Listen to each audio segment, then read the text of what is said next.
Comme chaque vendredi, c'est Sport Média avec Sacha Nokovic. Votre programme aujourd'hui, Sacha? La Coupe du Monde au Qatar, dimanche avec une vraie nouveauté média qui pourrait tout changer et un documentaire dimanche soir aussi sur les liens entre l'équipe de France et l'Elysée. Mais pour commencer, vous avez lu un peu partout ces derniers jours que Netflix allait se lancer dans la diffusion du sport et ça vous a agacé. Oui, j'ai lu cet article du Washington Post qu'on a repris un peu partout cette semaine qui annonçait que Netflix réfléchissait sérieusement à proposer du sport en direct. La plateforme aurait misé d'abord sur les droits du tennis, notamment en France, avant de jeter l'éponge. Déjà, ça veut tout dire. Aujourd'hui, le tennis, c'est sur quoi? C'est sur Eurosport jusqu'à fin 2023. Eurosport n'en veut plus vraiment. Il n'y a pas grand monde qui est intéressé par ces droits. Ça veut dire pas de concurrence et donc des droits très peu chers.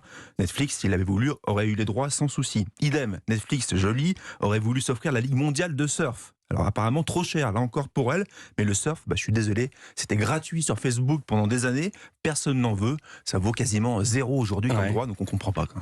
Et du coup c'est fini, c'est quoi? C'est un bluff de Netflix? Sur le marché des droits télé, on appelle ça payer pour voir, se renseigner sur le marché, avoir des petites infos sur le concurrent, et puis un petit coup de promo. La preuve, on en a parlé partout cette semaine, on en parle encore ce matin dans Culture Média, mais la réalité c'est que dans le monde des géants du numérique, la diffusion du sport c'est une économie compliquée. Vous en avez parlé cette semaine du licenciement de 11 000 personnes par Meta, c'est le nouveau nom de Facebook. Et bien parmi les licenciés, il y a quasiment tout le staff sport qui est passé, y compris le boss Peter Hutton. En fait, Facebook, c'est un retour en arrière sur le sport c'est fini. Twitter avait tenté aussi, il y a quelques années, d'y mettre un pied. Ça a duré une saison. Voilà, trop cher, pas rentable, finito. Apple, qui est bien plus puissant que Netflix, mais à pas feutrer vraiment avec des petits droits et une grande prudence. En fait, le seul géant du numérique qui fonce sur le sport, y compris chez nous, avec la Ligue 1 et Roland Garros, on le sait, c'est Amazon, avec un objectif, faire venir des clients sur Prime pour vendre sur son site de e-commerce. Netflix, il n'y a pas de brosse à dents ou de casserole à vendre sur sa plateforme, c'est juste des séries, des films, des programmes. C'est pas du tout la même économie en fait. Mais c'est seulement une question d'argent pour Netflix? Pas seulement en fait. Lorsque Netflix investit plusieurs millions en effet sur des séries comme The Crown ou Stranger Things, elle s'assure de les conserver à vie dans son catalogue.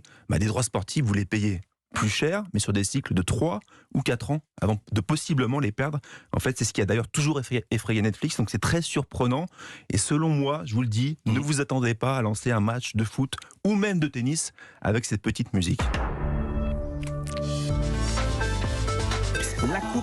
La Coupe du Monde au Qatar, dont Europe 1 est radio officielle, je le rappelle, débute ce dimanche, n'apprend rien à personne. Elle est inédite en bien des points, Sacha. D'abord, elle a lieu en automne, pour la première fois dans le monde arabe, et elle n'a jamais été autant décriée avant même d'avoir commencé. Mais vous avez remarqué également une vraie tendance média qui pourrait casser les codes. Ouais, cette nouveauté, elle s'appelle Twitch. On en parle régulièrement dans Culture Média. Vous savez, c'est cette plateforme qui permet à n'importe qui, un anonyme, un média, une marque, une célébrité, de diffuser un flux vidéo en direct et d'avoir à côté des réactions et des questions de sa communauté. Et bien pour la première fois, pendant une Coupe du Monde, un sélectionneur, en l'occurrence celui de l'Espagne, Luis Enrique, a annoncé cette semaine qu'il lançait sa propre chaîne Twitch pour dialoguer avec les fans pendant la compétition. Et son explication est toute simple. Je pense que ça peut être très intéressant. L'idée est d'établir une relation directe avec vous, les supporters. Une parole sans filtre, plus spontanée et surtout plus naturelle.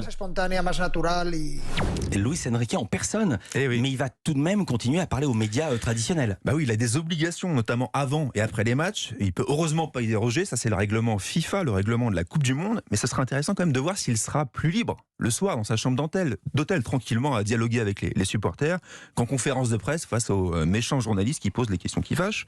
Donc l'autre point intéressant, c'est quand même que la diffusion en direct va empêcher le service communication de la Fédération espagnole de football de contrôler ce qu'il dit, contrairement à un post Instagram, Facebook ou Snapchat où on peut revoir la vidéo, la couper et la contrôler. Donc ça, c'est une vraie nouveauté qui va forcément bousculer les habitudes en Espagne. Et vous parliez de tendance, est-ce que ça va rester en Espagne ou est-ce que ça va donner des idées à d'autres? Pour le moment, oui, malheureusement, parce que j'ai quand même posé la question à la Fédération française de football et on m'a répondu que Didier Deschamps n'était même pas sur les réseaux sociaux et ne comptait pas du tout s'y mettre dans l'immédiat. Donc voilà, Dédé en mode influenceur dans sa chambre à Doha, c'est pas pour tout de suite. Bon, en revanche, il y a un grand média de sport français qui pourrait annoncer une nouveauté sur Twitch pour ce mondial ces prochains jours. Là encore, ce serait une première, mais pour l'instant, c'est top secret, je peux pas trop en parler. Dimanche, France 5 diffuse en prime time un documentaire sur les liens entre l'équipe de France de football et les présidents de la 5e République. Et vous l'avez déjà vu ce doc? Oui, ça s'appelle Les Bleus et l'Élysée et ça raconte les liens intime ou distant entre l'Élysée et l'équipe de France, avec des images d'archives bien sûr, mais surtout beaucoup de témoignages de journalistes sportifs, politiques, mais aussi la participation d'un ancien président, François Hollande, et de l'actuel Emmanuel Macron.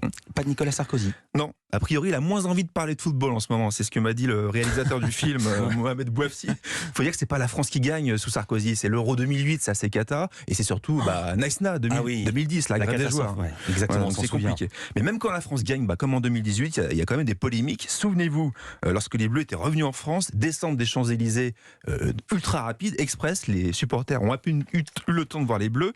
Tout ça pour arriver à l'Élysée pour l'ouverture du journal de 20h et permettre au président d'avoir la belle image avec les champions du monde. Et bien dans le film, Emmanuel Macron répond et plaide non coupable. Je sais, on me l'a mis sur le dos, ouais. C'est totalement faux. Et là, je vous le dis les yeux dans les yeux. Ça m'a agacé, ouais, que ça se passe comme ça. Après qu'on me le mette sur le dos, je ne vais pas vous le cacher. Alors, était-ce des contraintes de sécurité? Est-ce qu'il y a eu des contre-ordres qui ont été donnés à d'autres niveaux? En tout cas, c'est pas ma pomme. Ça, je peux vous le dire très clairement. Voilà, donc 2022, on espère aussi une victoire, évidemment. Mais pour moi, qui suis un grand romantique, la vraie victoire, la première, c'est la meilleure, c'est celle de 98, bien sûr. Mais oui, vous connaissez le proverbe. On n'a jamais deux fois la chance de faire une première impression. Merci beaucoup, Sacha. Merci. On peut vous lire demain dans l'équipe. Et puis, Culture Média continue.